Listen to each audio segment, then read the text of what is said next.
બનાસકાંઠામાં પોસ્ટ વિભાગ રેશન કાર્ડની ઈ-કેવાયસી કરવાની કામગીરીમાં જોડાયું। સરકાર દ્વારા મફત અનાજ વિતરણમાં સાચા લાભાર્થીની ઓળખ કરવા માટે આધાર કાર્ડ સાથે રેશન કાર્ડ લિંક કરવા માટે ઈ-કેવાયસી ફરજિયાત કરવામાં આવ્યું છે અને જે રેશન કાર્ડ ધારકોનું ઈ-કેવાયસી બાકી હશે તેમને રાશન મળતું બંધ થશે।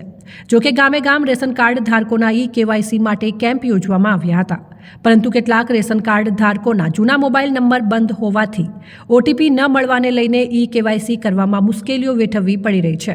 જે વચ્ચે બનાસકાંઠા જિલ્લામાં અત્યાર સુધીમાં 19,83,171 લોકોના ઈ-કેવાયસી થઈ ચૂક્યા છે, જ્યારે 3,31,794 લોકોમાં ઈ-કેવાયસી બાકી છે।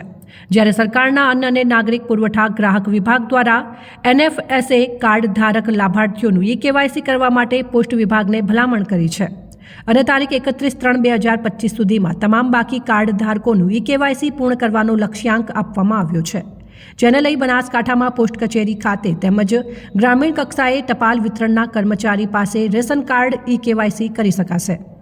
આ રેશન કાર્ડમાં 100% ઈ-કેવાયસીની કામગીરી પૂરી કરવા માટે પોસ્ટ વિભાગની મદદ લેવામાં આવી છે।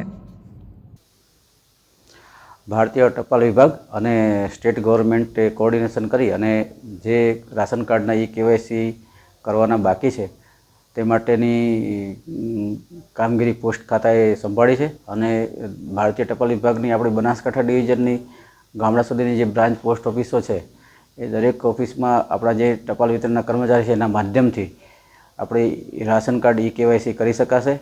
તો દરેક બનાસકાંઠા જિલ્લાના જે કંઈ આપણા નાગરિકો છે જે લોકોને હજી પણ ઈ-કેવાયસી કરવાના બાકી છે અને જે એનએફએસએ કાર્ડ ધારકો છે, માત્ર ને માત્ર એનએફએસએ કાર્ડ ધારકો પોસ્ટ ઓફિસના માધ્યમથી પોતાનું ઈ-કેવાયસી કરાવી શકશે।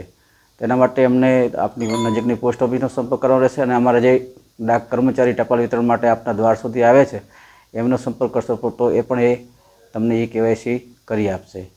તો દરેક જનતાને વિનંતી છે કે આપના જો ઈ-કેવાયસી બાકી હોય તો ભારતીય ટપાલ ખાતાની પોસ્ટ ઓફિસનો સંપર્ક કરી આપ એ કરાવી શકો છો। આપના ટપાલ વિતરણના કર્મચારીનો કોન્ટેક્ટ કરી આ કામગીરી કરાવી શકો છો અને આ કામગીરી 31/3 સુધીમાં પૂરી કરવાની હોય, વહેલી તકે કરાવશો તો સારું રહેશે।